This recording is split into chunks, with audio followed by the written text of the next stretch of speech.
because I'm working on something else for you guys right now. So I haven't been as active in my group for the 30-day challenge as I would like to be. But thank you guys for taking the challenge, for chatting, for helping others within that group. For those of you who have no idea what I'm talking about, there is a 30-day Instagram challenge link down below. It is completely free, and it includes everything that you need, and you can start at any time. It's not like the challenge is going on now. I had a bunch of people in the group like commenting saying, I'm late to the challenge. No, you're not. You call the shots on when the challenge starts. It starts whenever your 30 days starts. I plan to leave the 30-day Instagram challenge like perpetually open unless Instagram changes as well. And then obviously I'll need to update it. But yeah, I just plan to leave it open. So you guys are free to join anytime, though I do recommend joining now if you want to take advantage of like the holiday buildup. I will say that those of you who are taking the challenge right now for the holidays, just keep in mind that if you completely stop posting after your 30 days, your stats will drop off, which is not what you want during the holiday rush. No. So, yeah, if you go from posting nonstop to never posting, your stats are going to fall. So, as we game up for the holidays, I do recommend, even if you're not posting as consistently to your feed, if you need a little break from that, because I know it takes a long time to come up with that content, that's fine. But I do recommend still trying to maintain some reels and trying to get at least half of the content that I recommend from the 30-day challenge. That way your stats don't fall. Or if you are an overachiever, you can turn the 30-day challenge into a 60-day challenge if you want to. You could turn it into a 90-day challenge if you want to. But we already have a ton of people in the group like posting screenshots of their stats. I know. Doing great. So doing very, very well. Yeah. So I'm excited. For those of you who took the challenge right when it started, please let me know how that is working for you, because we're nearing the 30-day mark. Let me know after your 30 days, and let me know if you decide to take it again. I'm really curious to see how this goes for everybody. But like I said, link to everything that you need, a bunch of PDFs, checklists, different reel and post and story ideas are all down below included, along with a content calendar that tells you exactly when to post and what to post. It doesn't get easier than that. So guys, today we're going to be talking about the 2022 Market Insights Trend Report that Etsy released earlier this week. I did post a video on Tuesday that covered other trends that are not Etsy specific. These are trends that like the top design and interior decorating like experts have released for this year. So this is almost going to be ahead of what Etsy is releasing. And these trends might not necessarily be the ones that Etsy say are going to trend. And the reason that these are going to be different is because Etsy invents trends. They say this thing is going to trend, and because they say this thing is going to trend, they bring it into the public eye, and then it trends. It do. Yeah, Pam calls it like the Etsy self-fulfilling prophecy. She says like they say it's going to trend, therefore it does. But the trends that we see that I did in the video on Tuesday are trends that trend experts talk about, which means that the trend experts are identifying what big major retailers are doing as well. And just because the big major retailers are doing it, it doesn't mean that people on Etsy aren't also going to shop for those types of things. So it's almost like we get a double whammy of trends. We haven't been able to do our trend analysis for fall or for winter that we usually do from Target and some of the other big retailers, but hopefully we get their trends soon. I'll check Target tonight and see if they've updated, to see if they've released their fall trends.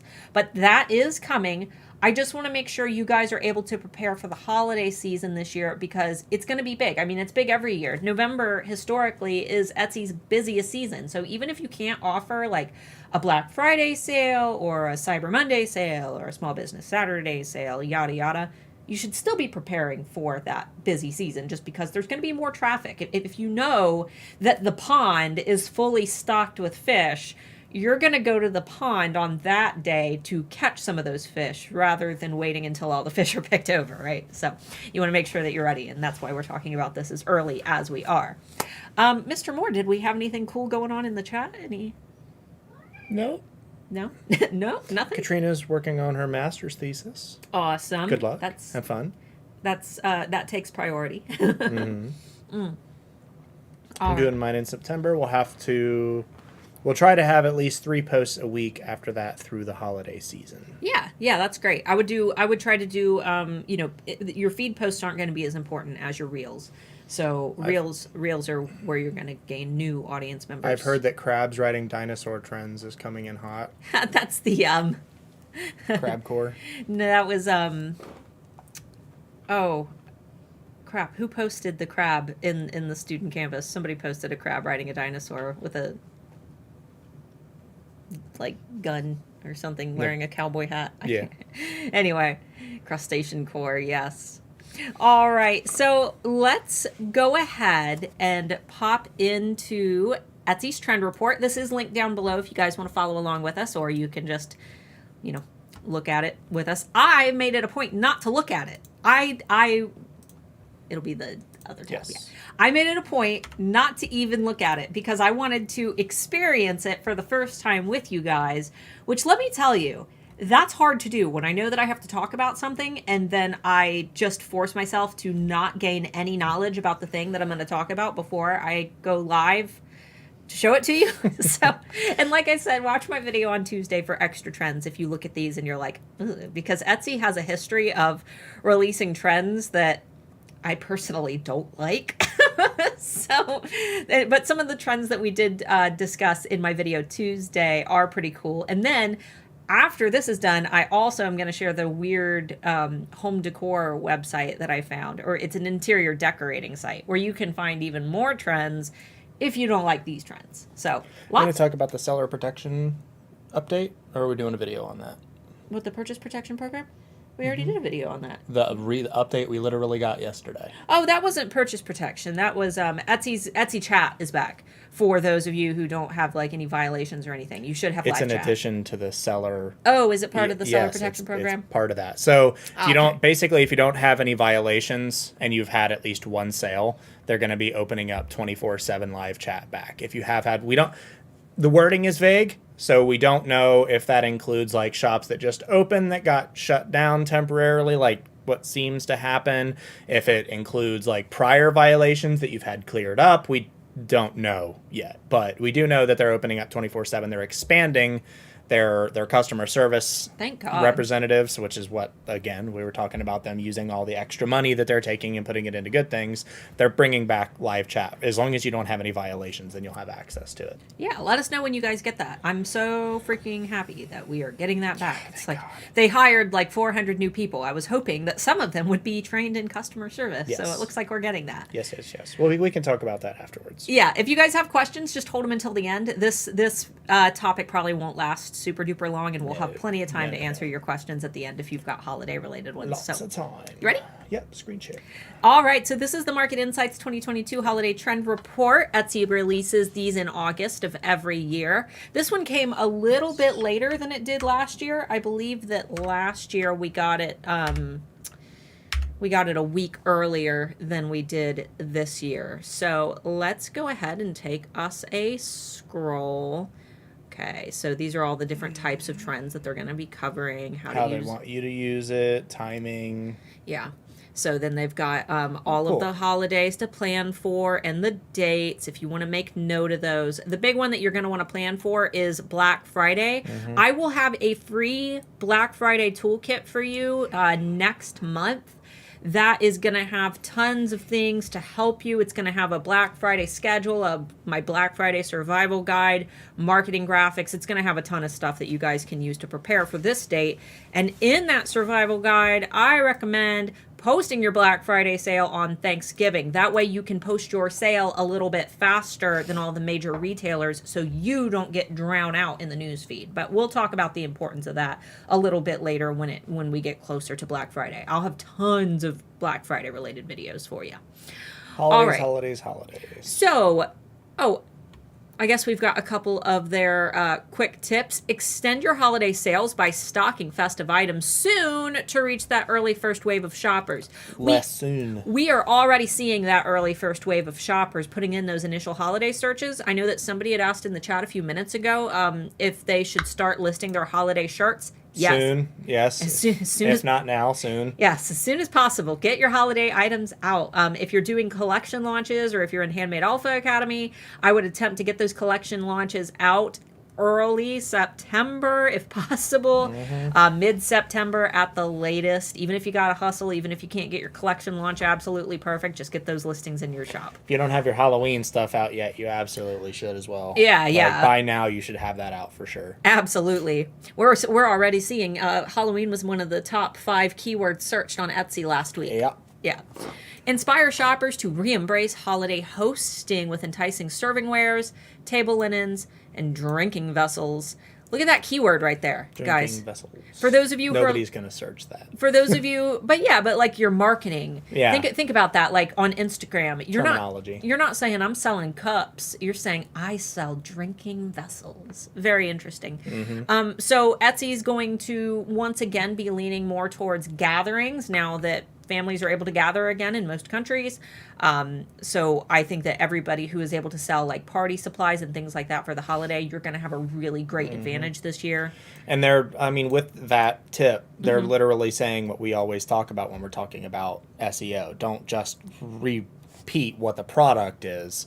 Appeal to the lifestyle of the customer that you're trying to sell to. That's what they're telling you to do here. Appeal to not just selling them a product, but to selling them a lifestyle. Yeah, so rather than in your tag saying cups, cuppity cup, mugs, glasses, drink hole, maybe toss in drinking vessels just for the heck of it to see how it does. If you've got extra terms. Yeah, if everybody's got a little bit of extra space that they can't think of that one keyword to fill the whole 13 tag spectrum. Can't hurt. Yeah.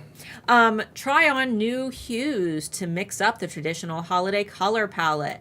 Mr. Moore and I went to Hobby Lobby to see what colors they were showcasing this year because Hobby Lobby, they do a good job of showing the holiday palettes months in advance.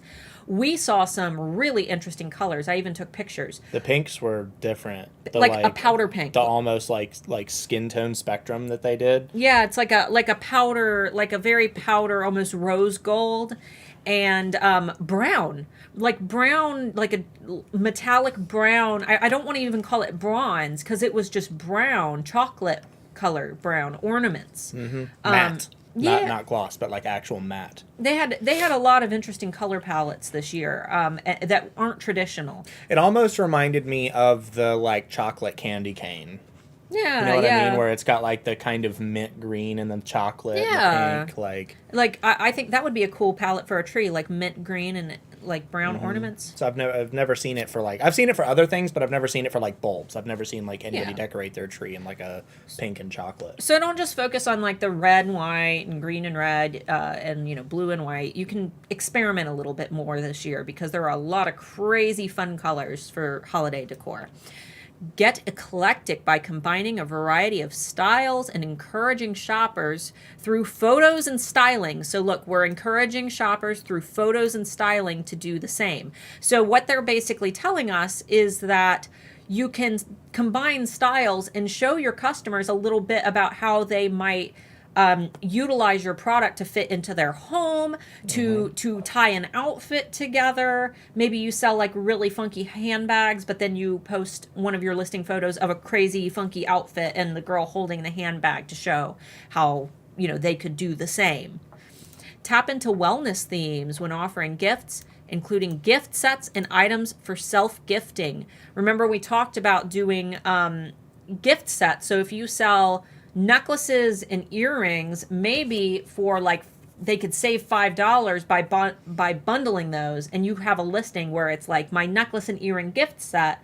You can buy the necklace and the earring together because then you have a guaranteed larger sale, and you can offer that for just like a little discount for them to kind of drive up those sales of your bundles. And then consider sustainability and how you can attract environmentally conscious shoppers by using recycled materials, creating items with multiple uses, and offering high quality products made to last. People are becoming a lot more conscious of how their environmental impact is getting out of control.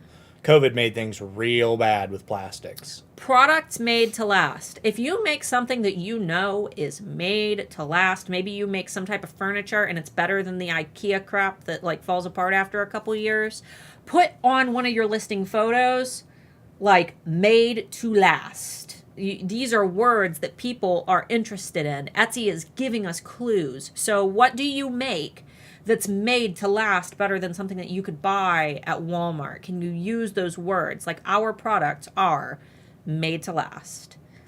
All right, so style trends. Let's take a peek. Oh my God, look at that chihuahua.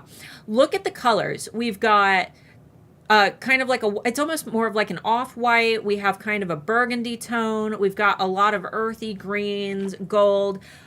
This is like the palette of my house growing up. I grew up with my great-grandma, and her house was done all 70s color palette, and these were the exact colors of our house. We've got some golds and whites. Yeah, the unbleached white is a pretty popular color. Has been for about a year now. And unbleached cottons also. We're seeing lots of unbleached cottons. Let's see. So... Or Barney Blanket Yellow, as we like to say. Ew, yeah, Barney Blanket Yellow.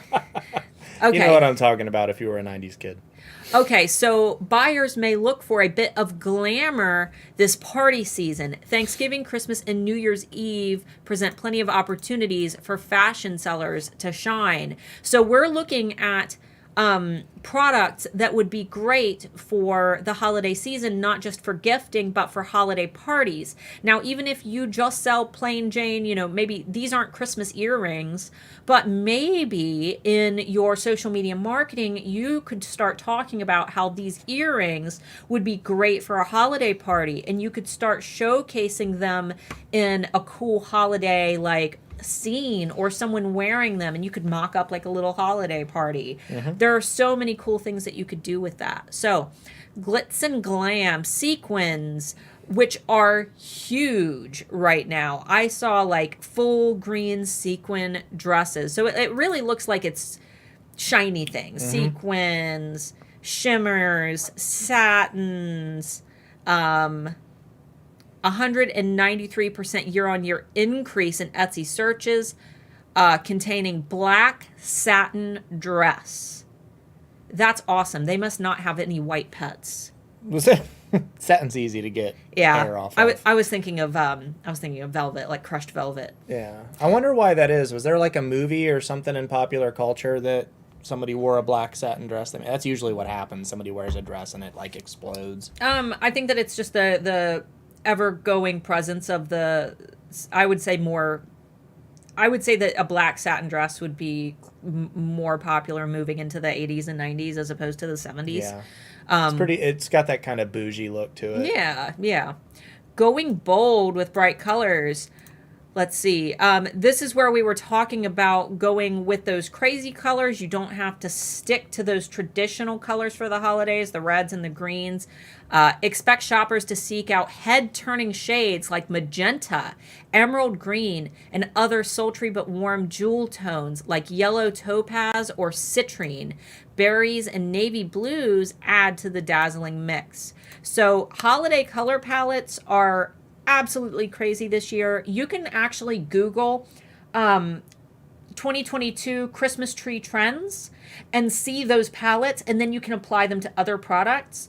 But it's those people who actually come up with the top styles for Christmas trees that they use in window displays and stuff. You can Google how they're decorating their trees for things like that. So that's really cool, and then you can use them for other things. A couple people said that Breakfast at Tiffany's, whatever that is. Yes.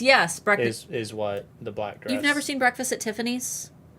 I've never even heard of it. Breakfast at Tiffany's was the 80s, right? No, it was earlier than that. When did Breakfast at Tiffany's come out? I don't know. Amber G said the spaghetti strap dresses are back in style. Weird to see my teen wearing stuff similar to what I wore in the 90s. Yep, little thin spaghetti strap like satin dresses. They almost look like nightgowns. People talking about all the crushed velvet in the 90s. Ugh, back to being sweaty all the time. Oh, I'm not big on crushed velvet, and it attracts animal hair. Hot sweat. So 28% year-on-year increase 60s. in searches for Etsy containing emerald green velvet dress. That is a cat hair magnet. But yes, emerald green velvet dress. All right, rich textures. They're pretty upset that I've never heard of that. Here's the thing you probably don't know. I don't pay attention to pop culture. I haven't seen a Marvel or any other kind of like superhero movie since like Spider-Man 2 other than Batman. No pop culture. We're not very up to other than like Game of Thrones and stuff. No, I like comedy and drama. Drama. A year packed with nubbly surfaces. So remember nubbly surfaces. During the summer, I talked about textures in our last trend report. One thing that I'm noticing in home decor especially are different textures for like your couch. For example, pillows are becoming less comfortable and more textured. I'm seeing kind of like woven and pom-poms stuck on them and knit, like weird knitted patterns on pillows, and some of them have like this wicker texture. All different textures and never matching textures, just all different crazy textures mixed together. Think velvet, including crushed varieties. Oh, look. 90s grunge. Oh, God, that was just me for all of high school. Yeah.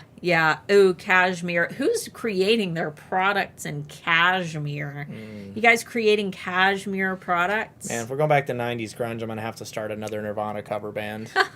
31 year-on-year increase in searches on Etsy containing velvet jumpsuit. Ugh. Wow. That is a sweaty magnet. Ugh, God. Woo. But more power to you if you can pull off a velvet jumpsuit. Back because to the stinky parties. I would look, if I wore a velvet jumpsuit, I would look like a member of the Wiggles. Yes, I know who Audrey Hepburn is. Pajama Party. What did you guys say for the year for breakfast at Tiffany's? Did nobody give us the 60s? 60s. 61? 1961. Yeah, I was going to say, that was not 80s. That was, I thought 70s, but I guess it was older than that. All right, Pajama Party. There will always be a place in the season for comfort wear. So this is a good point. After years of living in sweats, shoppers aren't willing to part with the leisure wear that's become an essential part of their wardrobes. So basically, what we're seeing after COVID is people who worked from home and they weren't wearing jeans and they weren't wearing slacks. They were walking around in sweatshirts. And if you go to Target right now, even if it's 100 damn degrees outside, everyone's wearing pajama pants. Yep. Everybody. Look at that. 1,112% year-over-year increase in searches on Etsy containing preppy pajamas. So there are preppy pajamas? People want pajamas that are like more form-fitting but still comfortable. So like they still show your booty. They're maybe like fashionable. Yeah, they're kind of fashionable. So but they're still very clearly pajamas. Look at this keyword, guys. Look at this keyword right here. And keep in mind, with the child safety regulations... Poopy pajamas. Poopy pajamas. Of course, you knew you were going to get me with that one. With the child safety regulations that have been getting a little bit stricter on Etsy with sleep-related products, you need to be really, really careful if you're using any keywords related to children's pajamas. I know that we had an alpha report that she had an issue with her own shop because she exclusively sells pajamas. So just make sure that you are legal and that you're doing everything that you can. And when all else fails, just don't offer pajamas for children if you're worried or if you are getting your listings deactivated and they don't violate the rules, but it's Etsy's bot system taking them down.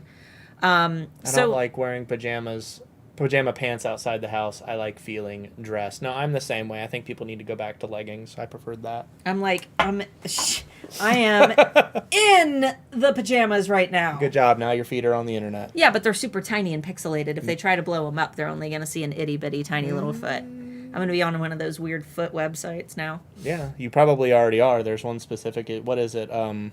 Foot Stars? Something like that, where like all internet celebrities are. Am I an internet celebrity, guys? Let me know in the comments if I'm an internet celebrity. All right. Can sport the leggings. I'll wear leggings. I'm a gray sweatpants boy. I ain't afraid to wear leggings. No, he bought those little booty shorts, those Peach Daddy booty shorts. Oh yeah, and I have no butt, so I have no right to really be wearing them. But it's Wiki feet. There it is. How did you know that? Elizabeth, I have questions about... It's a popular thing. It's all over TV and pop culture. All right, practical and pretty. Let's see. Warm layers, seasonal staples like hoodies and sweatshirts, sweaters and knits, jackets and coats, and knitted cold weather accessories. Things to wear when it's cold. Yeah. You can skip this one entirely. Brilliant jewel tones, though. So there's your color palette if you're offering things like that, especially if you do print on demand and you're like printing on, Bella Canvas sweatshirts. That's just been the hot thing this year anyway. That was another thing that we noticed when we were looking at Christmas decorations was a lot of jewel tones. And embroidery. So, like, remember, like, in the 90s when everybody wore, like, embroidered, like, sweatshirts? It feels higher quality. That's what people are more into is the higher quality stuff. That's why even now, like, I saw an ad the other day. It was a website that sells, it's kind of like Ross, but online and for things like Gucci and Versace and Prada, and like they sell the secondhand like high-end clothes because everybody wants quality clothing now. And the embroidery is something they talk about people talking about like clothes being higher quality in the 80s and 90s, and it was just because things were more hand stitched and less like machine bleached. You don't got to worry about the print like falling off in the washing machine. Exactly. It's not that the clothing is higher quality. It's just that it's a totally different type of clothing. Yeah. 19% year-on-year increase in searches on Etsy containing embroider hoodie, which in the Alpha Adapt shop, our most searched keyword is embroidered hoodie, embroider sweatshirt, and embroider hoodie. Festive statements. The holiday season is the time to help shoppers stand out at in-person gatherings. So consider chunky chokers and decadent ear dressings. Look, not earrings. We're getting more keyword hints. Ear dressings that incorporate mix and match styles, metallic details, layering, and statement baubles. Look. There's another one. There's another item or another keyword that you might not have considered if you sell, jewelry. So we talked about minimalist jewelry. Maximalist appeal. Yeah, we've talked about minimalist jewelry over the last few years. But for the holidays, I think people are going to go like all balls out for the holidays this year. All baubles out. All baubles out. All baubles out. Yeah, I think they're going to be up 70% increase year over year for emerald green necklace. Have you guys noticed that emerald green? We've gotten emerald green in jewelry, and we also saw emerald green up in the year-on-year increase for the jumpsuit and the dress, I think. Yeah. So, yeah. You guys are seeing one of these colors. If you create green things, maybe toss in that emerald term in there. Katrina said, I only buy Gucci Coochie, JKs. No, I get it. Wait till like Black Friday or just before Black Friday if you want to get anything like that. I've had my Gucci sunglasses for 2 years now. Yeah. Yeah, they're pretty nice. Old-fashioned formality.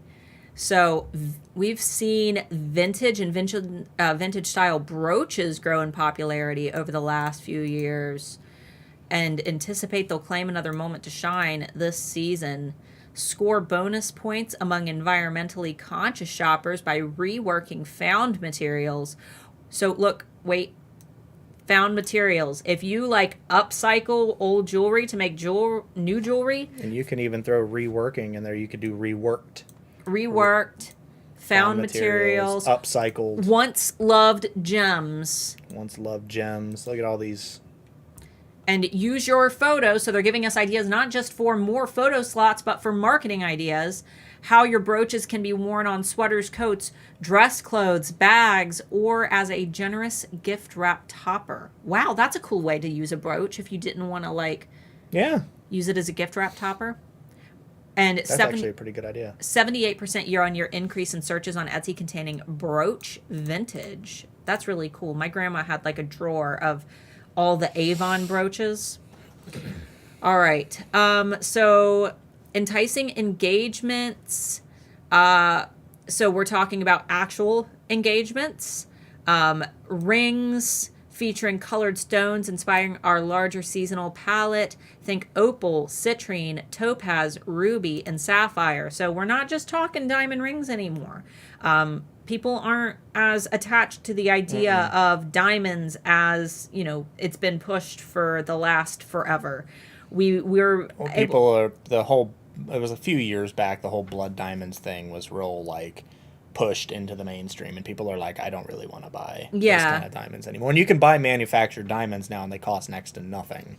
Yeah, So, yeah. Comparatively, at least. And it opens the market up for those who create things that might not be as pricey as real diamonds, but are still beautiful and still worthy of being used for proposals. So mother of pearl is also another really popular one right now. I see that a lot with watches having mother of pearl like inlays and things.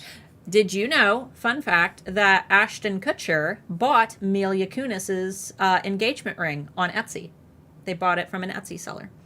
15% year-on-year increase in Etsy searches containing engagement ring. So that's been up. More people are getting married. Yeah. Whatever. All right, so now we're in decor. Look, here's that color, that brown Those color. are all jewel tones. Yeah, all of those. Very, very dark, not poppy colors. Emerald, opal, We were ruby. golds, natural wood. We're seeing a lot of wood mixed with... Which I love that. Yeah. Especially for you guys that upcycle or recycle things. Wood is something that you can get for next to nothing if you just go to local construction projects and just ask people, like, hey, do you have any leftover materials you're going to throw away? Like, ooh, I love that green French press. Very pretty. This looks like my sweatshirt that I'm literally wearing right now. My engagement ring is moss agate, and we got it on Etsy. Yeah, we want to do, not moss agate. There's another one where it looks like moss agate, but it's black. I want one of those. And I got you the moldavite and what was the other? The meteorite. Meteorite metals. Yeah. So entertaining at home. Once again, we're talking about those shoppers that are looking for ways to make their homes more welcoming again after not being able to have holiday gatherings for the last few years. So cooking and serving essentials, small decor items, the makings of fantastic tablescapes. So not just, not just plates, but like napkins and little table decor, fancy home bar setups, and even pleasing scents. So we're talking about, our candle makers and things like that as well. 29% year-on-year increase in searches on Etsy containing barware. Even Target has a lot of like brass and marble barware right now. Joyful shades.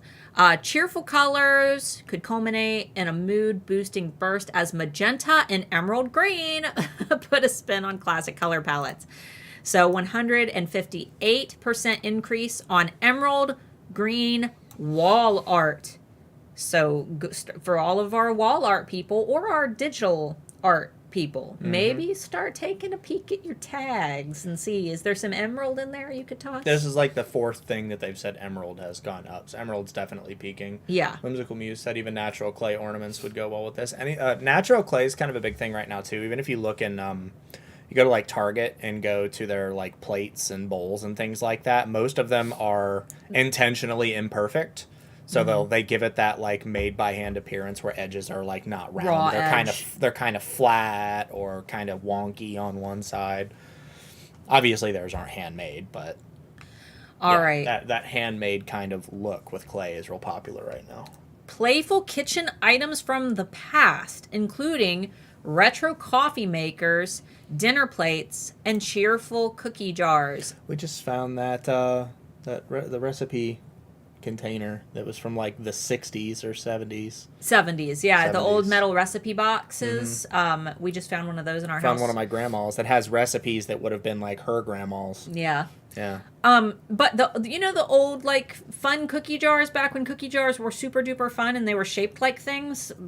Like, why wouldn't you make a fun shaped cookie jar? Yeah. Things like that are trending again. Lots of new appliances are being made to look very like 50s style. I don't know if you've noticed that. We're seeing a lot of that with toasters and stoves, and I saw a really cool like Tiffany blue and chrome refrigerator. It looked like a old Corvette. So yeah, fun and vintage seems to be our trend. So 31% increase on vintage coffee set. Nature themes. Holy moly, this thing is long. I know. We're not even halfway through it.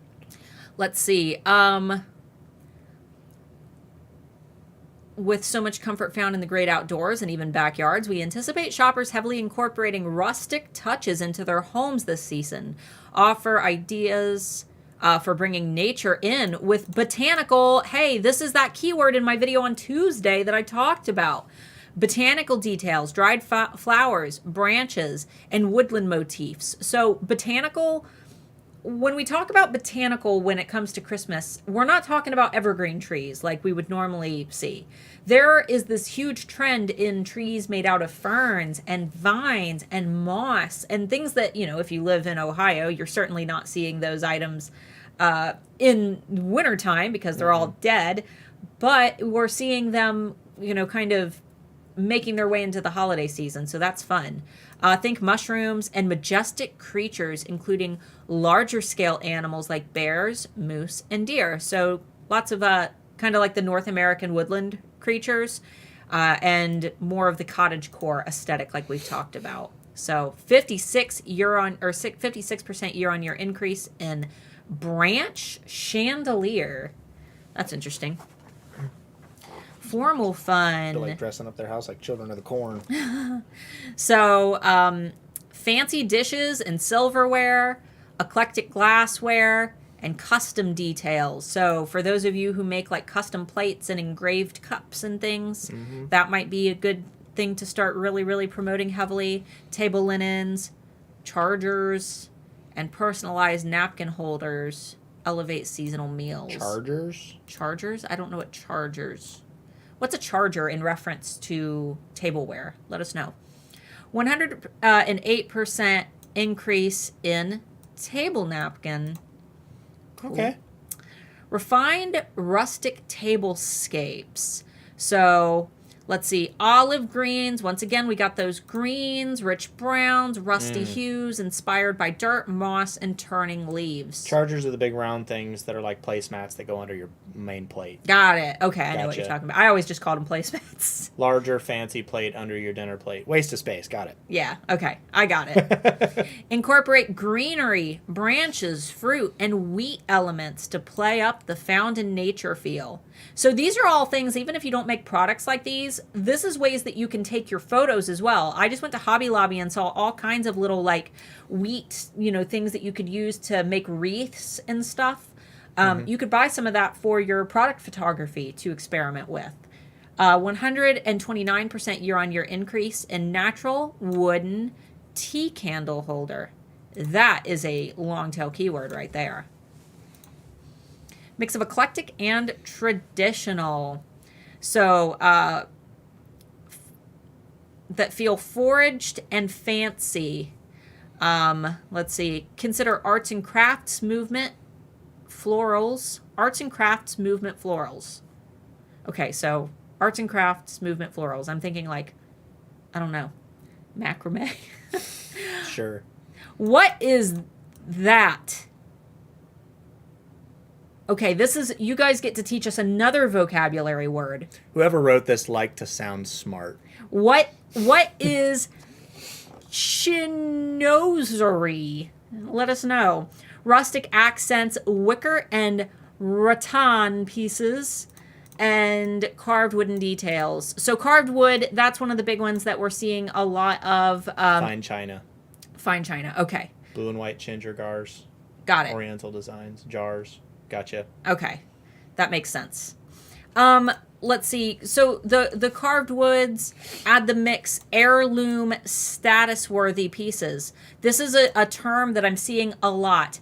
Heirloom worthy. That might be a really, really good buzzword to use for your social media marketing. It might also be something that you might consider adding into your keywords to experiment with that can be personalized with initials or names. Chinoiserie. Okay. So it's like chinois. Chinoiserie. Gotcha. 719% increase in eclectic home decor. Versatile pieces. Let's see. Items that span seasons, so they're not exclusive to the holidays, like vases, candle holders, and accent pillows. Rely on patterns that have relevance past the immediate moment, such as stars, mushrooms, or rustic greenery. Dried flowers and foliage have long lifespans, while warm, earthy shades create a cozy feeling not limited to specific holidays. Right here, here's another clue. They're telling us what to do. Use photography to capture how your offerings can be styled for festive moments and use past the winter holidays. So what you could do is use your products, no matter what they are. This doesn't just apply to home decor. Take photos of your products in a holiday environment and then swap those photos out after the holiday season ends, because they're thinking holiday, but then when you swap those photos out, it allows you to offer those products year round. 68% increase in searches of mushroom decor. Vintage charms. So when curating once loved items or giving new products a lived-in look, seek out copper, pewter, or other surfaces with a patina. So we've got more buzzwords. Patina. Explore ornate antiques, gilded finishes, mirrors with imperfections, and candlesticks. Mirrors with imperfections is one that I'm seeing a lot, where the mirror, like the backing of the mirror, is kind of chipped away or discolored and oxidized. That's very interesting. 16% year-on-year increase in antique decor. Oh my goodness, this trend list is so long. Just start blasting through it, because they're kind of repeating the same thing over and over again. All right, Festive Motif. So we're talking about our retro holiday decor. Retro style Santas. I've been seeing those everywhere.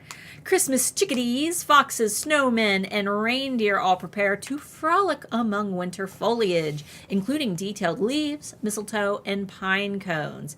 Illustrations of houses, snowflakes, and snow-capped mountains. So all of our artists out there, take note of some of these themes, okay? And then wild holly, white poinsettia plants, and winter berries. So lots of cool ideas here. 42% increase in snowflake quilt pattern. Interesting. Handcrafted for the holiday. So these are items that are either DIY projects or things that feel handmade as well. So if you're able to incorporate any items that can be, either have a handmade look, or if you can make some type of DIY kit that they can purchase, that they could give as a gift or to create with their family during the holidays, that's always fun. 24% increase in kit DIY. Winter weddings, obviously, those are going to be big.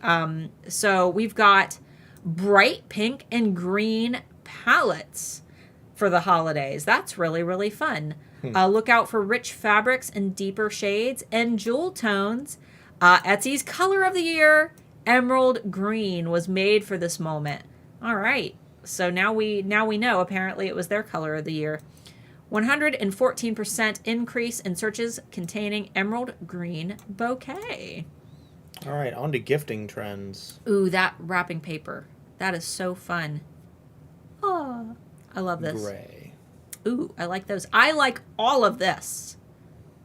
I like it all. Very, very 70s palette. All right, good for the home. So we're talking about more of that stuff to make the house look really, really nice as they invite in guests. So an interest in kitchen and dining products increase. Stock up on items that elevate any affair, like engraved cutting boards. People are into serving. Special glassware and ceramic mugs. 336% increase in modern candle. That's an interesting keyword. Modern candle. If you're having a blurry screen, then you need to probably increase your quality or refresh the page. Yeah. Should be outputting in 1080p. When in doubt, always refresh. Fashionable finds. So this is items to gift. Let's see.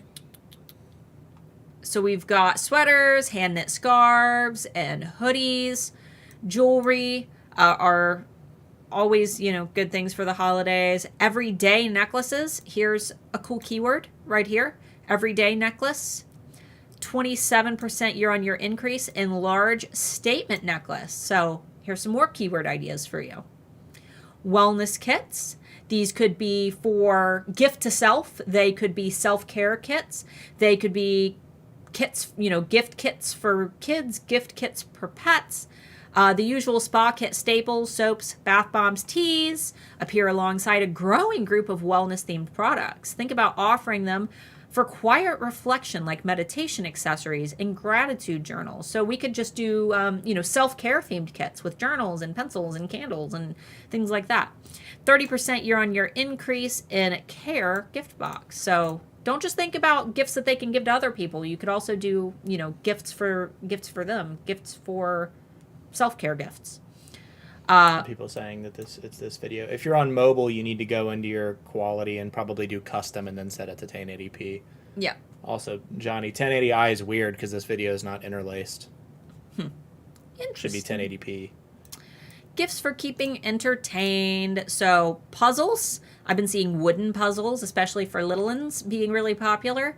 Climbing gyms, like those big foam blocks and things. Coloring sets and play kitchens. So this is stuff that people are going to be giving their kids for the holidays, different gifts for kids.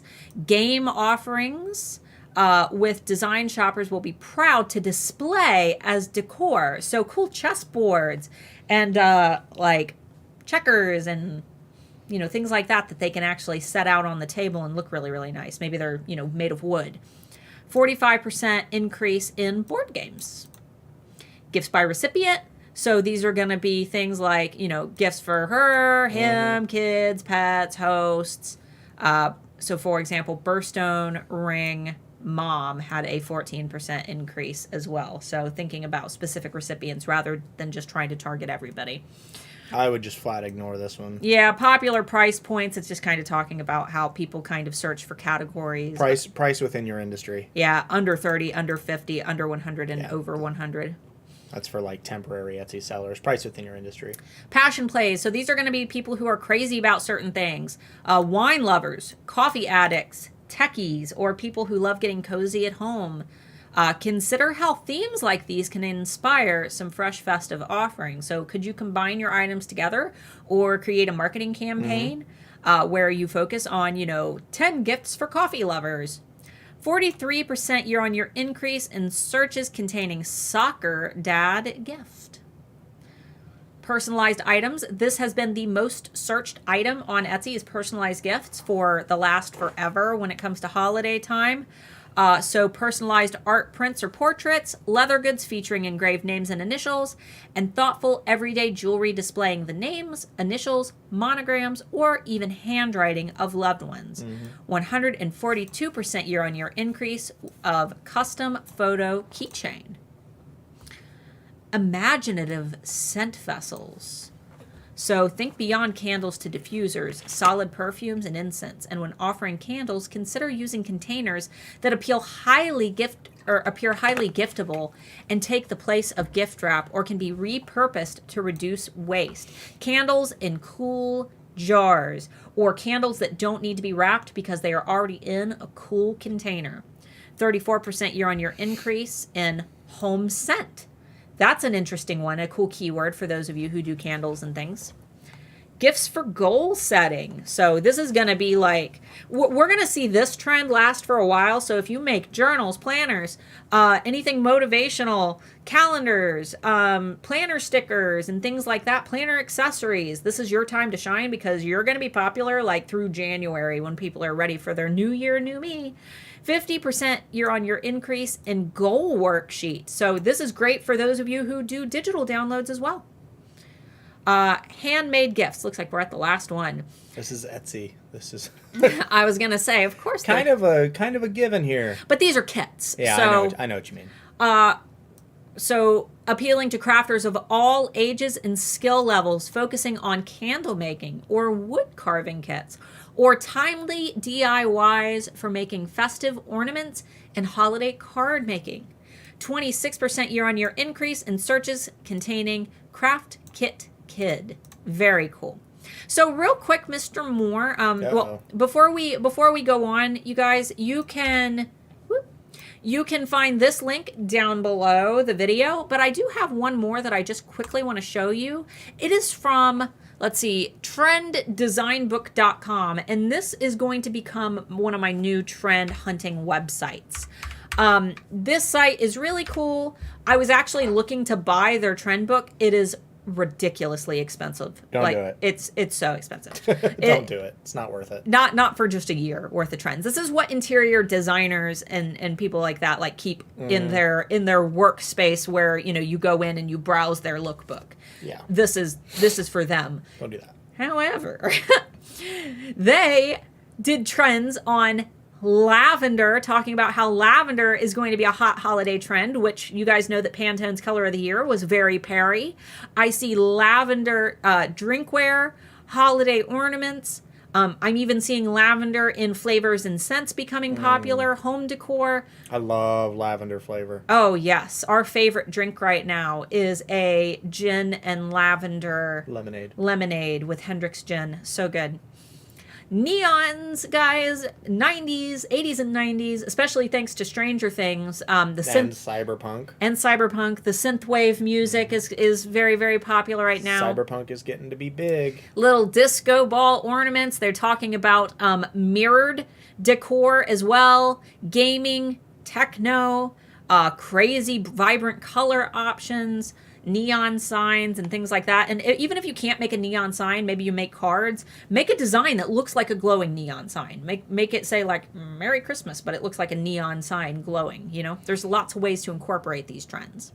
Lemon lavender bread is the best thing ever. That sounds orgasmic. Ocean blush shells. So remember we talked about crustacean core? Ocean blush is another keyword that I'm seeing. We talked about in my video on Tuesday. So holiday decor, but ocean. Very, very cool. We're seeing lots of different shell decor and fishes. And then botanical. We talked about botanical with the emerald shades, ferns. I'm seeing some palm leaves. And notice how there are also little pieces of silver incorporated into this emerald green. There's an emerald velvet couch as well. That's because luxury metallics. Now, the reason I didn't include luxury metallics in Tuesday's video is because we've been talking about metallics for several years now, so it wasn't necessarily a new trend. But metallics incorporated in alongside marble and natural wood. We're currently doing our kitchen in like a navy blue and marble theme, and it's not quite navy, but yeah, it's like a dark, almost like a powder navy. It's a blue gray. Yeah, and it looks so good together with the marble, and we're adding in little brass like accents and natural wood. Yeah. It looks so good. So just little, you know, that galvanized metal is very, very popular for ornaments and things. Making things look fancy, you know, we're that 70s decor once again. It's you can definitely see it shining through. All right, let's go ahead and end our how I actually break down those trends. That video is like going viral for some reason. I guess everybody's searching for holiday trends right now. But yeah, if you guys have questions, feel free to get them in. How's the kitchen renovation going? They just finished it this week. We were just waiting on a cabinet door to come in. It has been the absolute worst experience of working with any company that I've worked with in a long time. 7 weeks in our kitchen is like you can touch one wall and the other wall hand to hand. It is literally like 6 foot by 8 foot, and that's with the cabinets and everything included. Yeah, we have a very tiny house, and it took them way too long to get it done. 7 weeks, and four days of that was We'll post a photo once we actually get it cleaned up, though. We got to rewash all our dishes and stuff that have been sitting out in the dusty air. Yeah. Yeah, it is insanity. It's absolute insanity. And I even had to go in and fix things myself. The guys that were putting up the wall tiles, I had to go in and fix them because they had a couple of kids who also did a no-call, no-show. But enough on that negative crap. I didn't get any. Sorry for the low energy. I got like no sleep last night. The cats decided they wanted to be nightmares. The girl next door. Hello. Oh, hello. I have a question regarding fraudulent orders and how it affects shop ranking in Etsy. It doesn't. I mean, that's not something that's not something you did. Etsy doesn't penalize you for something you didn't do. If the order was fraudulent, did you have to refund it? As long as like a case wasn't opened against you and the case wasn't closed in the buyer's favor, you're fine. It's not going to affect your ranking at all. You didn't do anything wrong. So I'm going to go up here just a little bit just to catch anything that we might have missed. It'll only take me a second. Okay, that's fine. Mark Sport in the high end.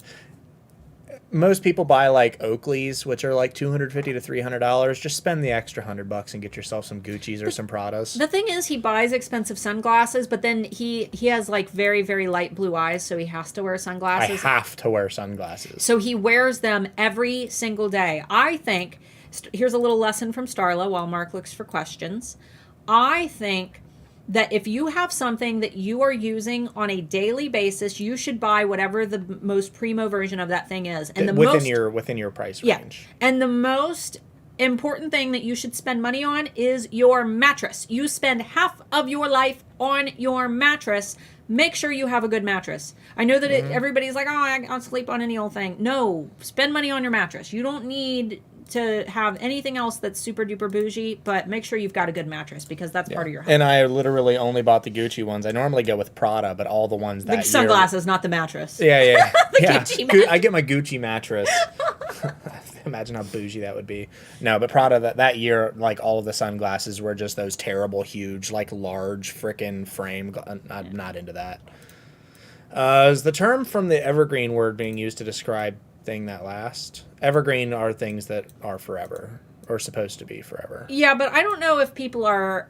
I wouldn't use, I mean, you could in your marketing, but I would assume that people on Etsy, because you're going to get categorized, if you use it as a keyword, you're going to get categorized with the literal term of evergreen, and you're going to be stuck with a bunch of trees. And if your listing doesn't have trees on it, I wouldn't use a term that Etsy's algorithm is going to confuse with something else, if that makes sense. Have you seen House of Gucci? No, I'm really not that interested in the brand. I just know that they're high end and they looked really good on my face. So He doesn't follow Gucci. I really don't follow trends at all. I really can't stand them.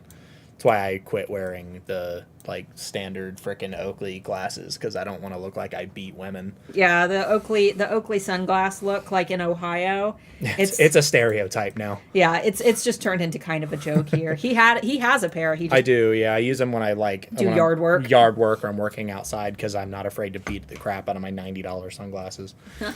Does anyone know a good POD manufacturer for full embroidered sweatshirts, not just the breast pocket? That's a good question. I haven't found anybody. I know that like Printful, you can do in the middle. You can do it on the breast pocket, or you can move it into the middle, but it's still tiny. You can't do a big design. But I see Etsy sellers who are doing full embroidered fronts, and I know that they're using print on demand because they're all using the same mock-up, so they have to be using print on demand. I just don't know who they're using.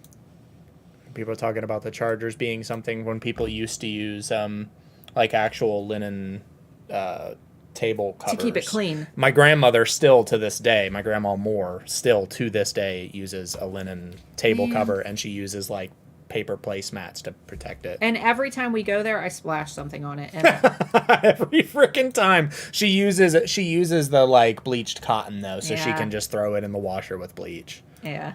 Having to go through all of the people that for like a half hour continually told me about the oh my goodness, people.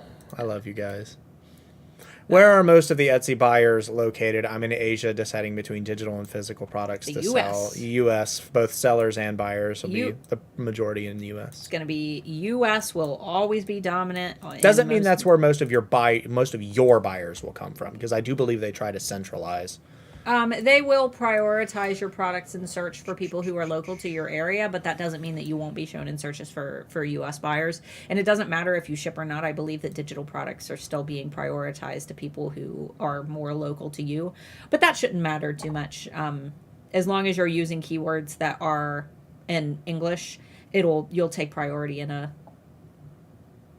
universal marketplace.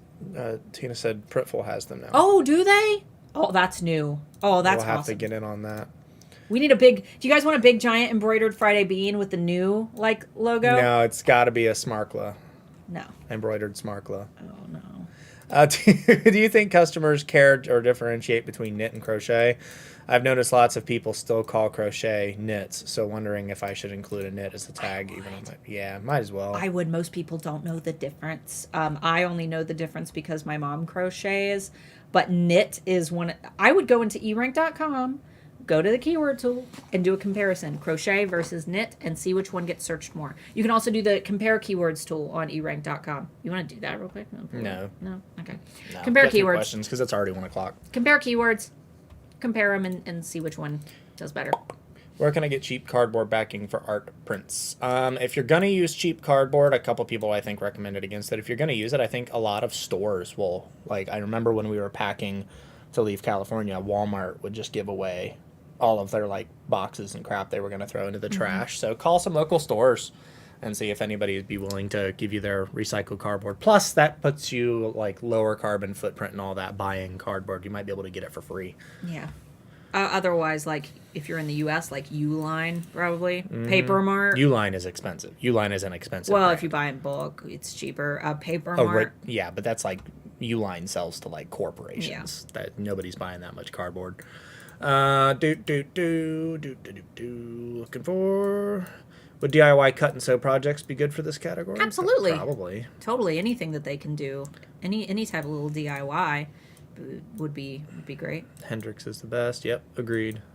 Oh, I love Hendrix. D&D's big right now. Be careful with D&D because D&D's buying out their extended universe, and with D&D 1 and them trying to kind of swipe everything out from the digital market, I wouldn't be surprised if they start hammering down a little bit more on their copyright stuff. So just be super duper careful because I think all of their copyright stuff's going to be changing real soon. Yeah, but you can still use terms like, for example, House of the Dragon just came out last Sunday. Don't make Game of Thrones or House of the Dragon themed items, but dragons in general are going to trend. So, Dragons and stuff are going to trend, but that's going to entirely depend on how well the shows do. The new Dungeons and Dragons movie is about The to new come out, too. Dungeons and Dragons movie, which again, you don't know how that's going to do. The Rings of Power is getting ready to come out. That's probably going to get slam pieced pretty quick, so it won't be popular right away, but then it'll get popular over time as it gets good.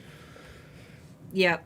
So dragons, guys, don't use any keywords related to any of the popular series coming out, but dragons are about to like be a hot thing. So I wish they had some suggestions for creators of digital files that are not planners. everything that we talked about, you can incorporate into a digital file. All of the things, I mean, obviously none of the specific like retro coffee makers, but you can, depending on what type of digital file you're creating, you can still incorporate in color palettes, you can still incorporate in imagery, you can still incorporate in the themes. You just have to be abstract in how you apply the things that we talk about today, which I do talk briefly on that at the beginning of the video that I posted on Tuesday. Customer requesting bulk order and hand sculpted items. Any tips or concerns I should look for? You mean like they want to do wholesale? I mean, communicate, have standards if you're doing it like a wholesale order. Treat it like a wholesale order. Yeah, ask them, if they're requesting in bulk, or is it because you don't want them to resell them, or you've got to get more context from them as well. And if it's a large order that they're wanting to pay for, I mean, get some payment up front, at least to cover the time and resources. Oh yeah, absolutely. So you don't end up burnt. Absolutely. Does a case hurt you even if Etsy sides with you and it goes in your favor? No. It shouldn't. No, it shouldn't have any effect on you.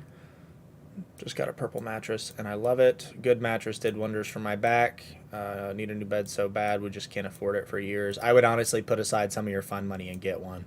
You can get decent. Caspers are relatively cheap. Caspers are pretty decent. I think ours was only like $1,000 for our. We got a Cali King or a King.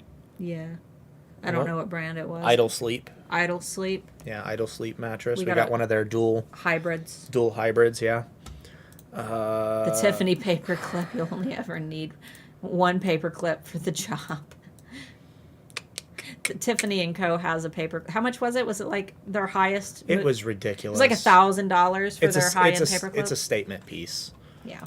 People talk about Gucci and all those brands, but like they sell normal stuff too. Like not like it's still expensive comparatively, but it's still not everything from Gucci is a $5,000 item, Yeah. I've seen an uptick in fraudulent orders in my digital shop, and Etsy refunds the buyers for my funds even after the item has been downloaded. I think Etsy should cover those types of refunds. I wholeheartedly agree with you. Rochelle?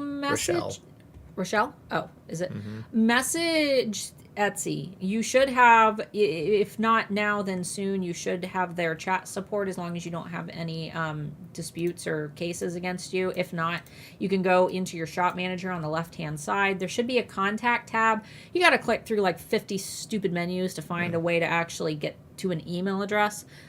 But I would try to contact them and let them know that you think that there is an issue with the system, because as far as I know, if they've downloaded the item, they shouldn't be getting refunds. I'm starting my shop and I want tips about if I need to offer free shipping guarantee. I sell wood decor, wood signs, and cutting boards, and the shipping is expensive. You do not have to offer free shipping if you cannot afford it. You've got two choices. You can either offer it by combining the price of the shipping in with the price of the product. The best thing to do is look at what your competitors are doing and see if their items are, because you're not the only one, right? It's every Etsy seller has to decide if they're going to loop their shipping into their product price or if they're going to keep it separately. The only benefit that you have of combining those is, in terms of the algorithm, is prioritization and mobile search. Etsy prioritizes listings that ship free and mobile search. If you want to take advantage of that, then yeah, go for it. Most shoppers understand, though, that there's going to be a shipping charge. So it's totally up to you. You could always experiment with it with just a couple listings in your shop and see how it goes, but you don't have to. The impact is not that significant. How does it work when you put tags and titles with the words Christmas in it after the season? They aren't Christmas items, just gifts. I don't want to mess up the listings for a few months. I am very, very against putting Christmas-related keywords in your listings that are not Christmas-related. Because, like you said, for one, they're only going to be seasonal for a short amount of time. Seasonal. They're only going to be seasonal for a short amount of time, and then you're removing them and you're having to go in and tweak listings again. And not to mention, people who are searching for Christmas gifts, they don't know what they want. You want to target the shoppers who have an idea of what they want because they have more purchase intent. Typically, the refining process of an Etsy search goes a little like this. Shopper goes to Etsy.com. They type in Christmas gifts into the search bar, or Christmas gifts for mom. And they browse the different options. There's handbags and there's mugs. And then, oh, look, there's a birthstone necklace. I like that. I don't like the one that I just found, but I like that idea. So then they refine their search to birthstone necklace for mom. And they only use the Christmas search term as a springboard that leads them to the search where they'll actually complete a purchase. There's more purchase intent when you are specific about the types of keywords that you are using. Can you use holiday keywords? Sure. Should you spend hours and hours and hours researching them and make a big fuss about it? No, because they're probably not going to bring you that much traffic. Not to mention, all Etsy sellers are going to be doing it, and you're not going to be able to compete in those categories. So I would much prefer you use keywords that are related to your product and industry. And this is the one that was talking about the fraudulent orders. Got it. It's a large shop. They're all fake emails, same shipping address, and we keep canceling them. Etsy had confirmed that they're fake, but they only catch a few. Does canceling orders affect anything? Nope. To my understanding, the orders go through, but we haven't gotten confirmation of if a legitimate card is being used for the funds. No. If you canceling an order or sending a refund, none of that has any effect. It shouldn't affect you, and if you do have some issues with it, just get with Etsy, contact Etsy. We just got chat support, or if you don't have it yet, you will soon. So I would start bugging them, and I would let them know every time you get one. Do you suggest to deactivate the seasonal items after holidays until the next season? There are two ways to go about this. So let's say that you make t-shirts, and you've got some Christmas t-shirts. You can either leave them in your shop year round because it doesn't hurt you to have those listings sitting around. Maybe somebody buys it and saves it for next year. You never know. It could sell. That's cool if you don't have like a huge social media following and you're not able to build like a bunch of hype. Just leave them in there. It's not going to hurt anything. Or what I like to do is, if you want to be more marketable, you make them a little bit more scarce by saying these are only available until whenever your holiday shipping cutoff is. These are only available until December 10th. This is the only time you can get them. Until next year, you'll have to wait a whole year to buy them again. This is an exclusive launch of these products. Exclusive. There's only 3 days left. Oh my God, there's only 2 days left. Today is your last day to buy my holiday designs. And then after that, you take them down. And then next year, you launch them again and you say, these were my best sellers last year. These are the designs that you guys have been waiting for. I'm bringing them back for a limited time. And then you can, if you've got a large audience or if you're building a large social media audience, which I've got my free 30-day Instagram challenge kit down below that will help you build your audience. Totally free. Has everything that you need. You can start doing that now and build that audience in time for the holidays.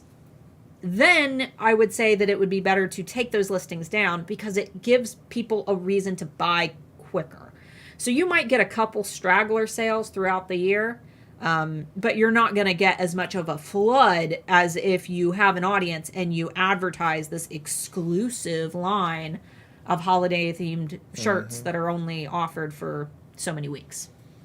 Hi everyone, I do knit clothes for babies. Based in the UK, want to add US to my shipping at Etsy. Do you know if there's extra international shipping costs for things like mine?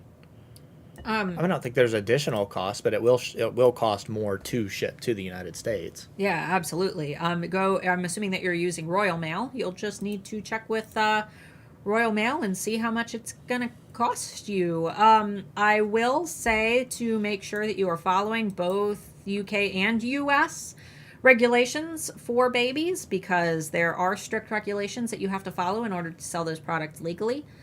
So just make sure that you're doing your research and doing it safely. I believe that there are groups on Facebook exclusively for people who make products on Etsy for children and babies, where you can find information like that. I don't know because I've never sold anything like that before, but I'm positive that you can find info there. Or down below in the video description, you can find our free Handmade Alpha Facebook community. You can join that and you can always post the question there and see if anybody else in your industry could offer some help. Several people said yes, Smarkla. For the embroider. Is Amber Marie that dino Christmas design would be epic embroidered too. Is Amber Marie here? I don't think she's here today. I don't think she's here today. Is it a good idea to see, guys? Is it a good idea to use coupons, discounts as an incentive to get people to join our email lists? I've been getting conflicted information recently. What? Hoomst. Call them out. What brand have you ever seen that you get on their website and you don't get a pop-up that says join our mailing list for X% off? Spoil people who are on your email list. You don't own Etsy. So if you lose your Etsy shop, where are all your people? Where'd your customers go? If they're gone, there's no way to get a hold of them. What if all your social media accounts get shut down? Where are all your people at? Oh, they're gone. You can't get a hold of them again. Your email list is the only thing, unless you have like a website with like a login system, which still there's usually an email list attached to that. Your email list is the only thing that you own. You own that. You own their contacts. An email list is amazing, but people don't just sign up for those to be nice. They don't want you to spam them with things that they don't care about. They need to know that you are going to treat them good and you're going to give them good discounts. And if they're already interested in your products, then they want to join in order to get discounts and hear about new products. I love following brands and getting their emails that I want to shop from. And I want to know when they're having sales and stuff. So yes, absolutely offer that automatic discount code. It's one of the main things that we teach in our Handmade Alpha Academy, which will be opening on December 1st for enrollment. There's a waiting list link for that, I believe, down below. If it's not down there, it's on handmadealphaacademy.com where you can sign up and get notified when we open. But yes, mailing list, absolutely. Automatic discount code that they get right when they sign up. It's a great way to drive up your subscribers. That way, when we talked about, remember that like the Christmas seasonality of those t-shirts and only offering them for a limited time, you send out one email that says, this is the last day you can get my Christmas shirts. You have just landed right in their inbox. They are going to flood to buy your products. And ask me how I know. Several more people talking about bringing back Smarkla. Oh my God, you guys. What to do I with a hate small- copycat who didn't get bored and go away. I ignored her, but now she's a competitor who copied and pasted my product descriptions and made identical designs, traced my infographics, etc. Report them. Well, you can, yeah, I would repeatedly report them to Etsy. Report. They've got a brand new reporting portal. And, Report a portal. and we just had an alpha that got a hold of a lawyer and sent an actual cease and desist and went through the legal process. Yep. So if you really want to be snappy with them, You'd be surprised how well threatening a lawyer works. I don't throw it right at them though. Do it through Etsy and do it through the proper channels. yeah, I would just issue him that cease and desist. Yeah. Because that's usually enough to scare them and make them stop. Mm-hmm. And if you end up, really wanting to fight them, you totally can. Yep. Now Tiffany has ceramic coffee cups that look like paper cups. I saw that. It's the bougie blend in when you're trying to look like everybody else, but you still want to feel fancy. So you get your little paper cup looking cup, but you know that it's not paper cup because you're better than everybody else. No. Duh. I don't need a paper cup that is made out of fine china. That's okay. Dragon is a word, or Dungeons and Dragons. You cannot use anything Dungeons and Dragons related. Dragon on its own, they can't copyright, so you're fine to use. Yeah, and if you wanted to do like D20s aren't copyright. You can't copyright a D20. That would be another It's just cool. it's the terminology. Like if you do Roll20 is a company. You have to just be careful how you word things. Look up what thing is. Wizards of the Coast is slowly acquiring the Dungeons and Dragons expanded universe. They're buying the actual expanded universe. So things like writing books for Dungeons and Dragons is going to be very, very difficult really soon. Yeah. And well, they've owned Forgotten Realms for years, so Well, Forgotten Realms is their product. it wasn't originally. I don't No, think. but I it think they has been acquired for it a later. long time. Follow up on embroidery, Starla. They have a large center and back now with the other 4 options. This is a lesson to always double check your current manufacturer for updates. That's awesome. Let's see. Purple fire breathing dragon is good. Yeah. Yeah, absolutely. Dragon is fine. You can't copyright Dragon. Purple fire. I mean, unless you're like directly copying like Spyro. Don't copy Spyro if that's what you're hinting at. Does it make a difference to put spaces before and after brackets in your titles? I try to squeeze keywords and get rid of one space before the bracket. I'm not sure if it hurts me. Brackets and spacers don't make any difference in how it reads within the system. I would, if you're using, there needs to be a space in between your keywords.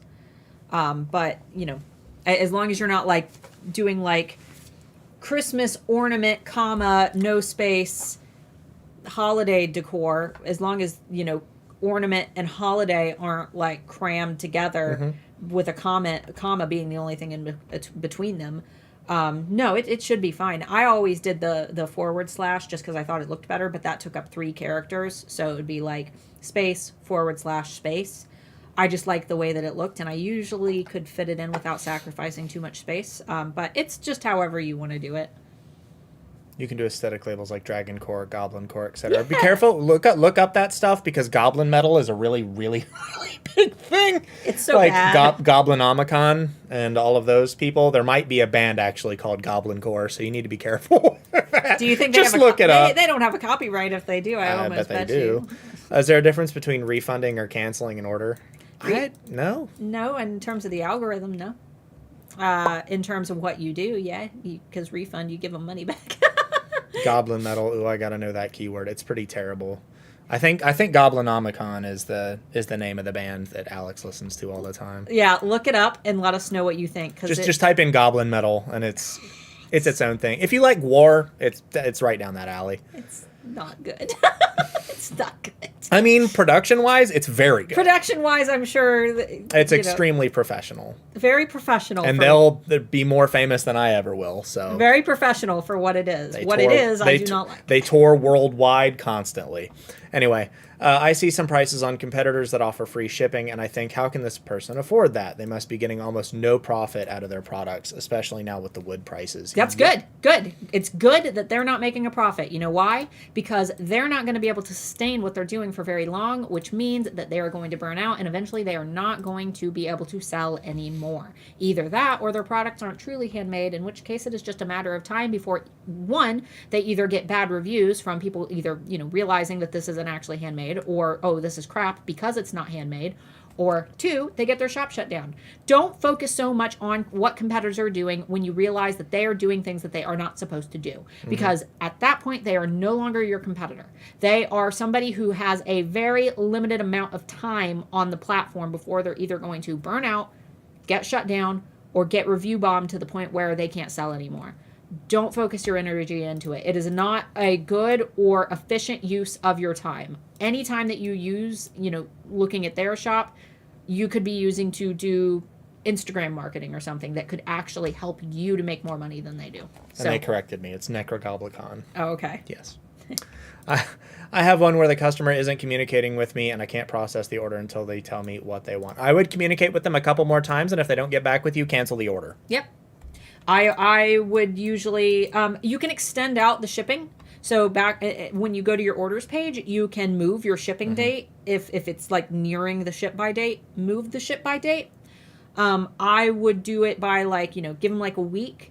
And if they haven't responded, just cancel and refund the order. Send them another message that said, unfortunately, I was not able to communicate with you about your order. Therefore, I had to cancel it. But feel free to place your order again. And yada, yada, yada. We had a couple people talking about if you cancel an order, it's automatically refunded. If you just refund, the order will still be there. Yeah. Canceling an order gives the customer 48 hours to leave a review. Refunding the order gives 100 days to do it. I feel like if you cancel an order, they should have 0 days to leave a review because they are not going to receive the frickin' product. Yeah. Stupid. Absolutely stupid. But we suck up to Etsy, right? Let's see. I have been called an Etsy bootlicker on multiple occasions. No. I don't agree with everything they do. No, we don't agree with about half of what they do. I try to not tick them off too much because they do know who I am.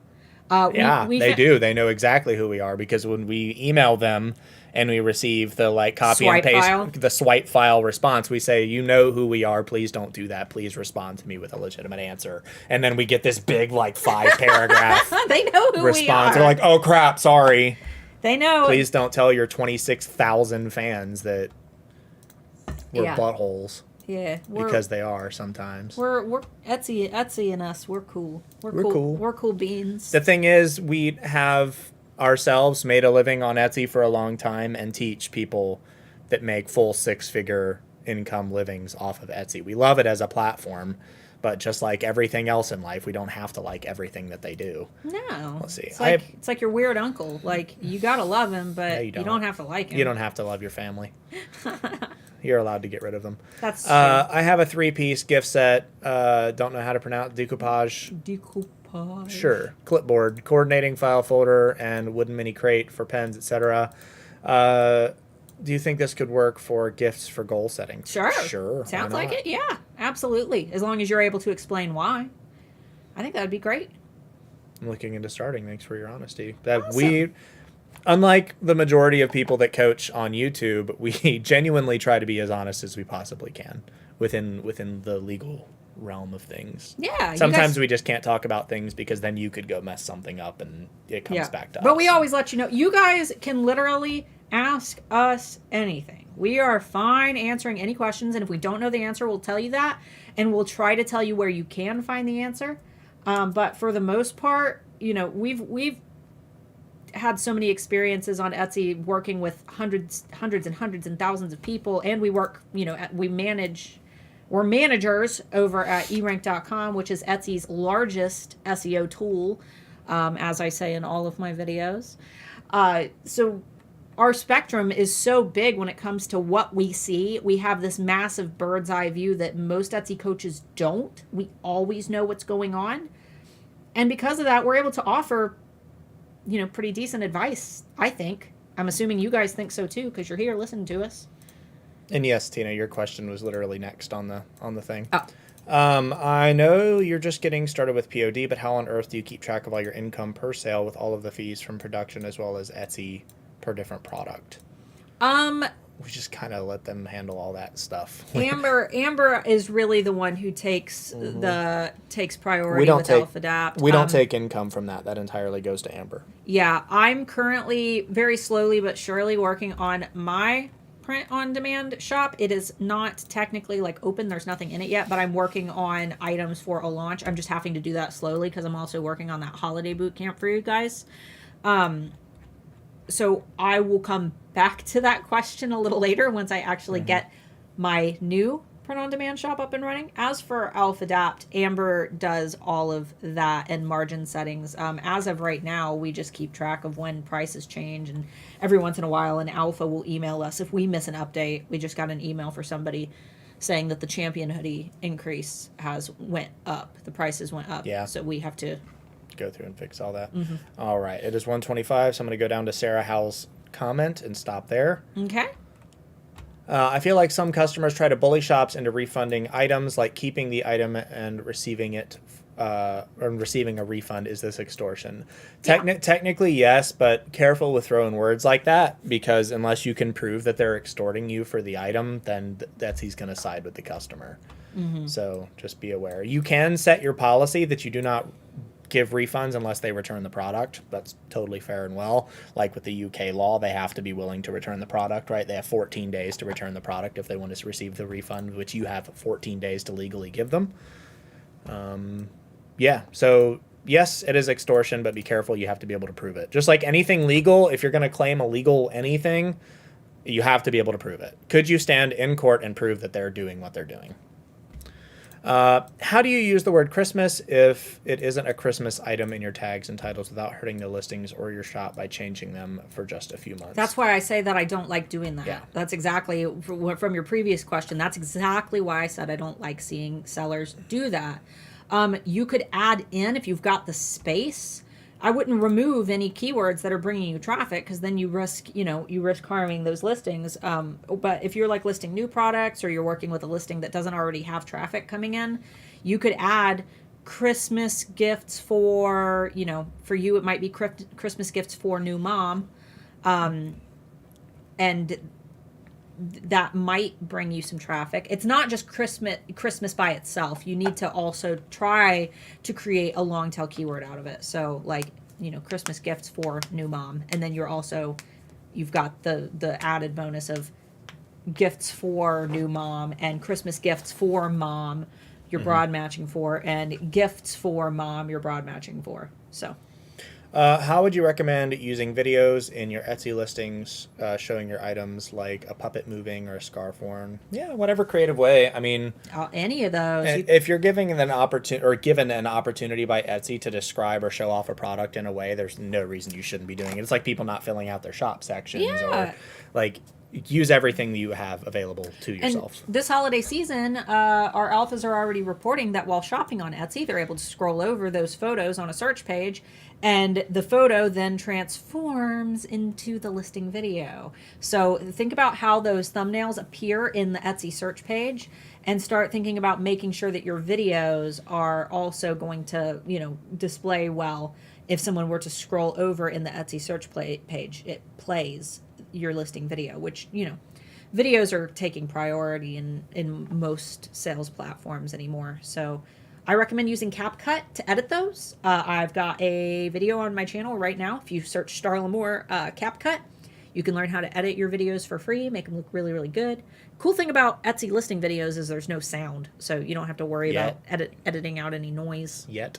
And which I can show them how to do that once that happens. CapCut has just mute it. Yeah, they've got a mute button. Yeah. I want more info on POD, please. Whenever you can, maybe make a video on it. We've got, we talked about print on demand in our interview with Hannah from Distant Planet. So you could find that from a couple weeks ago. It was actually, I think it was in May. You could watch that one. I don't have like a how to set up print on demand because I'm still working on mine. So I don't speak on behalf of anything that I'm not proficient in. We do have the 𝔸𝕒𝕒𝕒𝕒 shop, but like I said, Amber is pulling most of the weight. I do the designing, and I keep an eye on the inbox and things like that. I do things like that, and I do the advertising and marketing. But in terms of the technicalities. Amber's does more of that than I do. So How do I set up an email list? Well, we can't particularly tell you that, but you can use a service like what we recommend, MailChimp. We don't particularly give advice on how to set up email lists on the public YouTube because there are a lot of legalities to it. A lot of it is automatically handled by MailChimp, but there is some stuff that you have to do. And if you end up breaking a rule and getting in trouble, that could come back on us. And when you sign up for HAA, you sign an agreement that you can't sue us for anything that you use in HAA. So unfortunately, we can't give you any advice on specifically how to set up an email list, but there are tons and tons and tons of free videos on YouTube on how to set it up. They're probably not going to be as good as what we have in HAA, but they're there. Yeah, MailChimp.com. It's free up to 2,000 subscribers on your list. There's tons of tutorials on YouTube on how to, get it set up.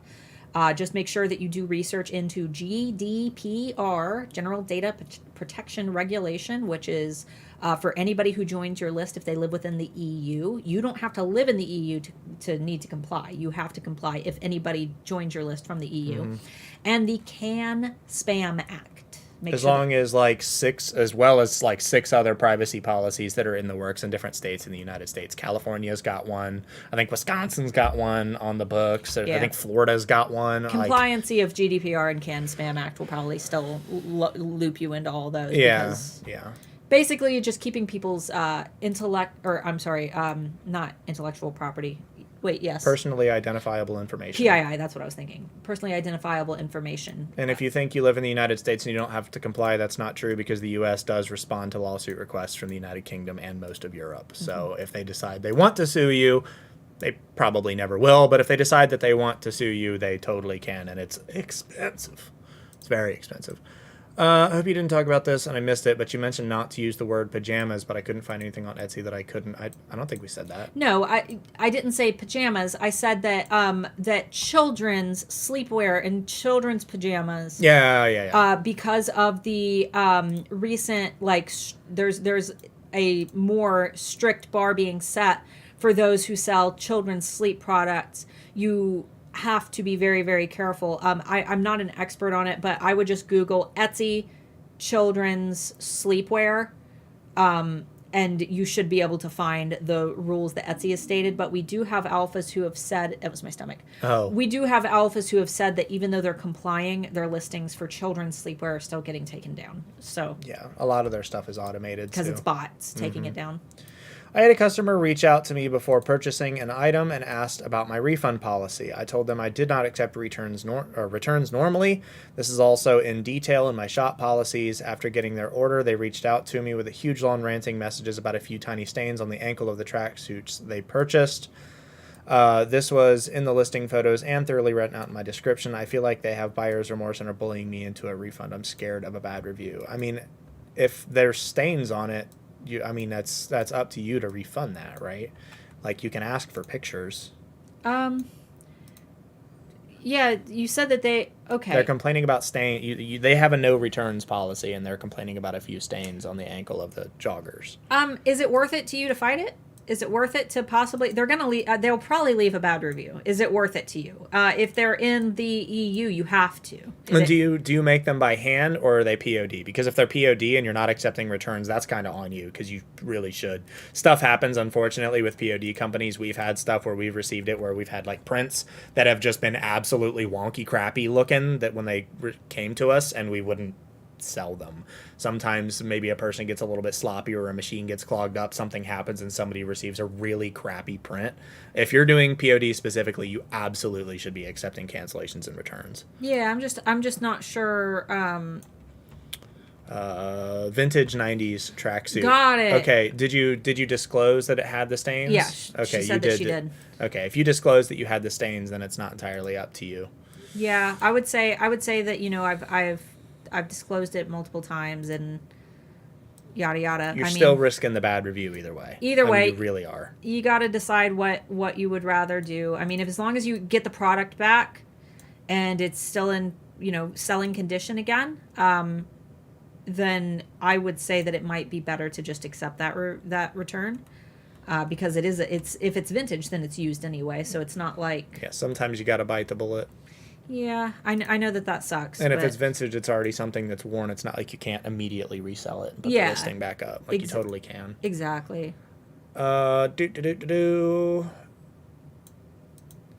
What do you do when you find your photos, listings, and Etsy feedback on someone else's website? Yeah. It was likely stolen by a Chinese company, and the unfortunate thing about Chinese companies that steal things, which the reviews being stolen is a good indication. The only thing that you can do is see if they've got a contact link down below and call them out for stealing from you.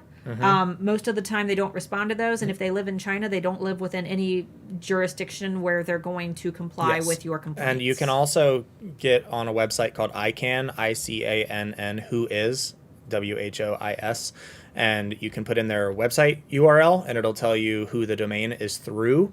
And if it's a non-Chinese company, you can attempt to write them an email and tell them that your intellectual property is being stolen, and they may take it down.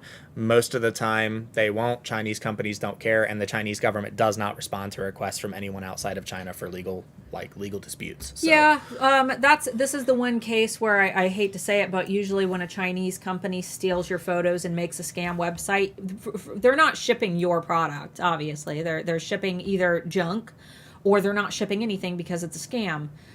So either way, you're not losing customers. It really, really sucks, and there's tons of Facebook groups about this exact thing. My mom orders so much stuff from Facebook ads that isn't real, like just clearly scam stuff. And then she's like, I got scammed again. I'm like, yeah, Mom, of course you got scammed again because you keep ordering from Facebook ads. So... Anytime you order from Facebook, use the trick that I told you, the ICANN who is, or just type who is on Google and search a domain. Sometimes with domain privacy, the companies have gotten smart in China where they'll use a VPN and then buy something, and then they'll buy a US domain, and it's super complicated. But a lot of times you can track where it's from and just not buy stuff from China.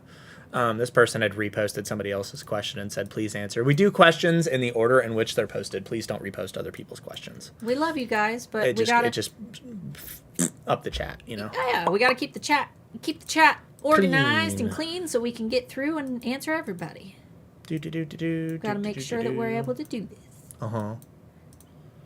I didn't think I'd be more overwhelmed until this. Oh. What are things you can spoil your VIP group with?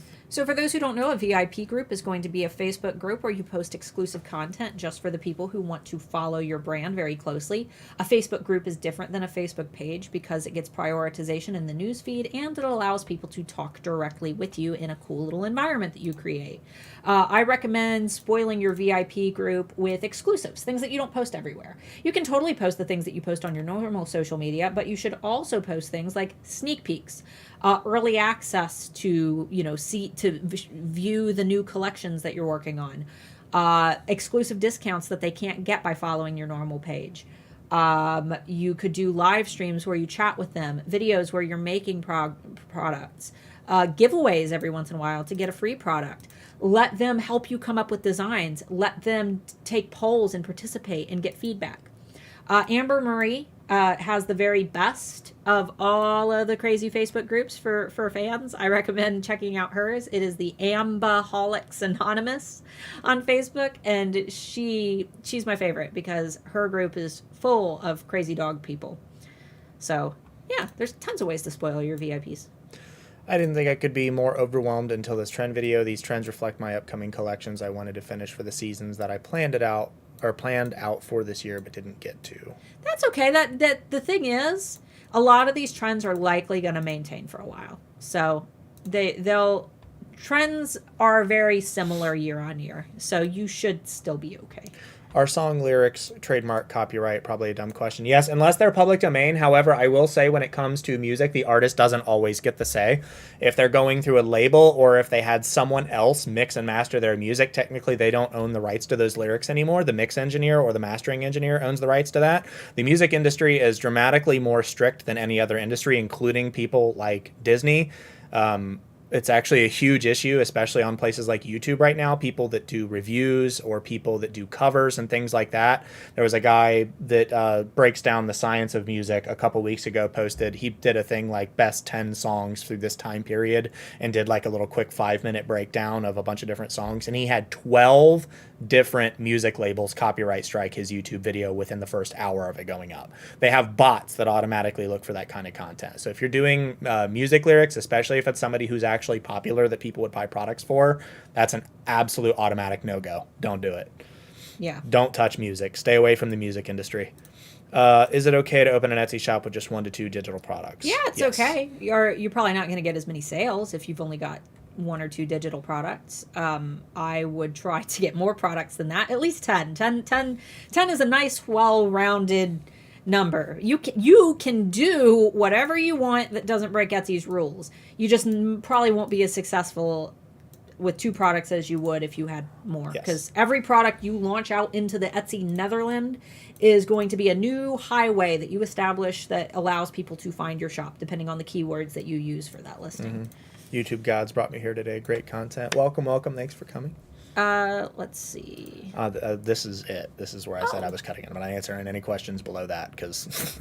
Oh, my goodness. My husband had so many takedowns on his piano playing YouTube videos, even though he was playing like Beethoven and Chopin. It was such BS. Wow. Not my store, niche being music genre. Yeah, you got to be real careful with music stuff. I think it needs to happen. I don't know. A lot of people don't like them, but when you're talking about like H3 Productions and their lawsuit talking about free speech and open domain and things like that, I think it's going to take one music YouTuber doing something like a cover, which is fully within the legal domain to do, as long as you alter it or you completely play it from scratch in your way. It's totally your artistic interpretation, which is totally legal. It's going to take one time of somebody suing a record label and actually getting a backing, because you got to consider suing somebody like a record label is probably going to cost you a few $1 million.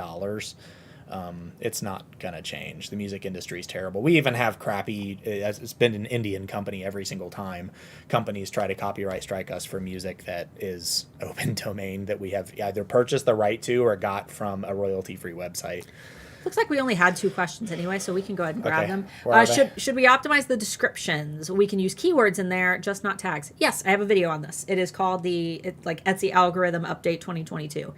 In short, you can use your keywords in your descriptions, and you said not just tags and your keywords go in your tags.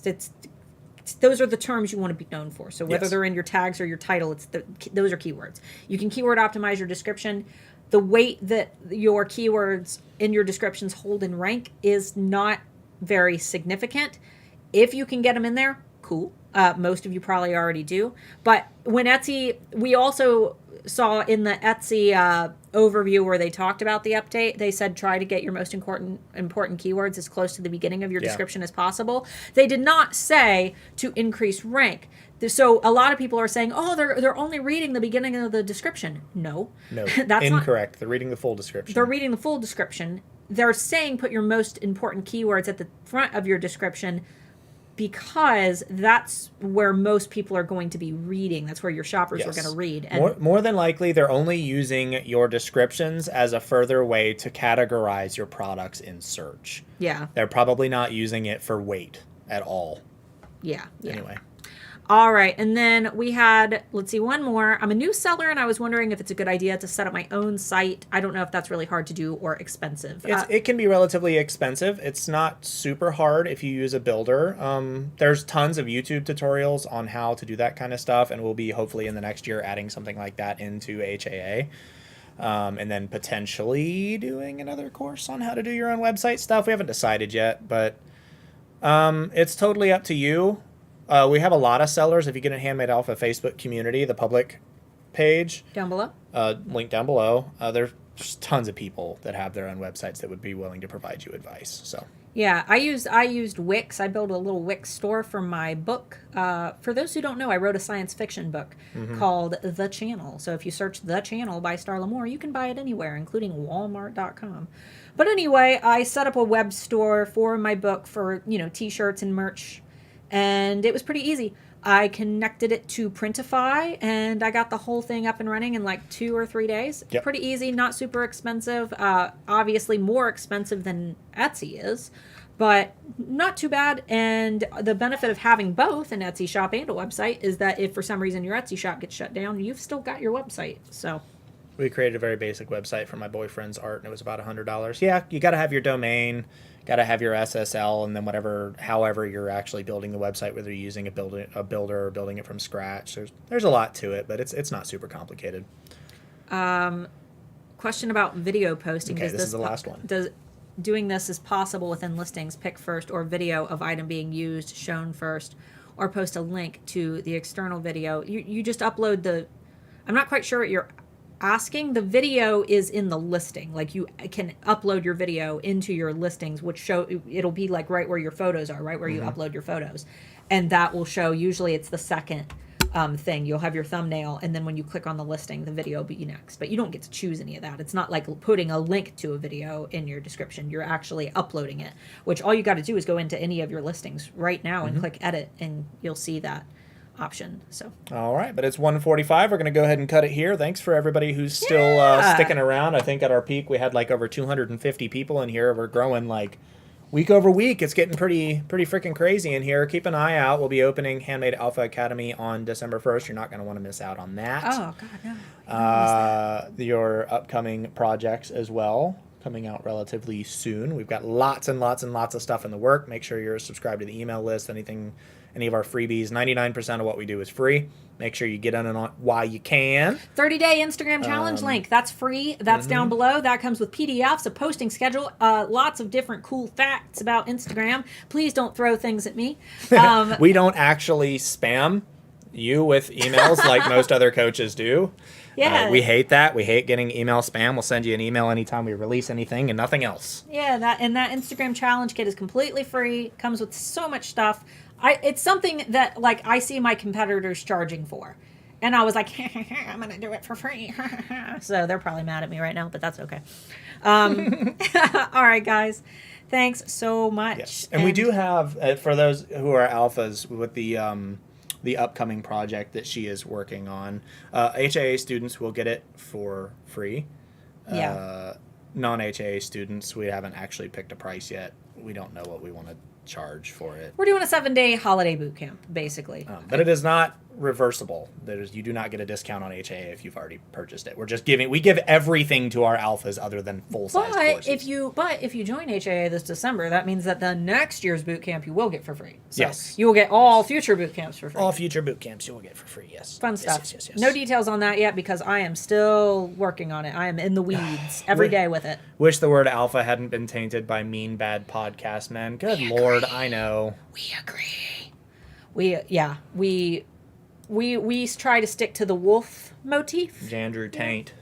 The wolf theme. So hopefully you guys understand that we do it for the wolves. We're not up our own butts that far. No, it's wolves, guys. We're the pack leaders. That's the theme. We're a family. We're a wolf pack. Yeah, we picked it before that was a toxic thing. We did. All right, guys. we love you guys. Make sure you subscribe if you haven't already. Click the little bell icon if you got the YouTube bell. Click the bell icon. All my family's from Alabama, so that's not me being whatever. We love you guys. Team Jacob. Team Jacob. Yeah, sure. We'll see you guys next week.